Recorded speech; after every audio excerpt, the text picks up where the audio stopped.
Peut-on se convertir au judaïsme?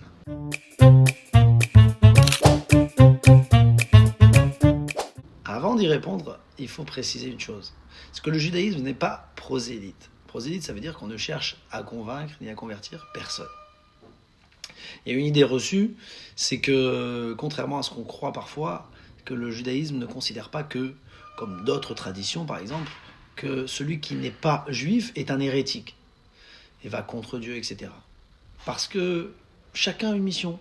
Les juifs ont 613 commandements depuis 3000 ans, le don de la Torah, et les non-juifs ont 7 lois de Noé, ce sont des lois universelles que l'Éternel a données à Noé justement après le déluge pour faire en sorte que ce monde soit un monde meilleur. On les rappellera peut-être lors d'une autre vidéo. Donc chacun a sa place. Chacun a sa place, chacun son rôle. Il n'y a pas à chercher à ramener quelqu'un à sa religion.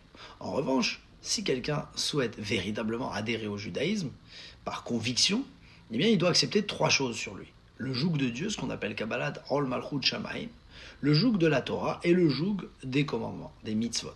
Donc c'est un choix de vie, c'est une véritable conviction. Et le judaïsme, c'est un choix de vie puisque c'est un mode de vie, c'est-à-dire depuis le matin jusqu'au soir et à toutes les étapes de la vie. Donc qui peut se convertir?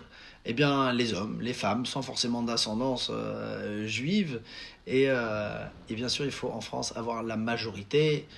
Juste préciser que les enfants en bas âge eh bien, seront convertis avec la maman si elle se convertit. Mais un peu plus grand, eh bien, il faudra attendre la majorité, à 18 ans, pour pouvoir entamer, dans le pays, en tout cas en France, un processus de conversion. Donc, comment ça se passe concrètement? Mais la première étape, c'est d'envoyer au rabbinat de la région une lettre de motivation. Bonjour, je souhaiterais m'engager et candidater pour la conversion au judaïsme. Et le dossier est étudié, en général, pour voir si la personne est stable et sincère.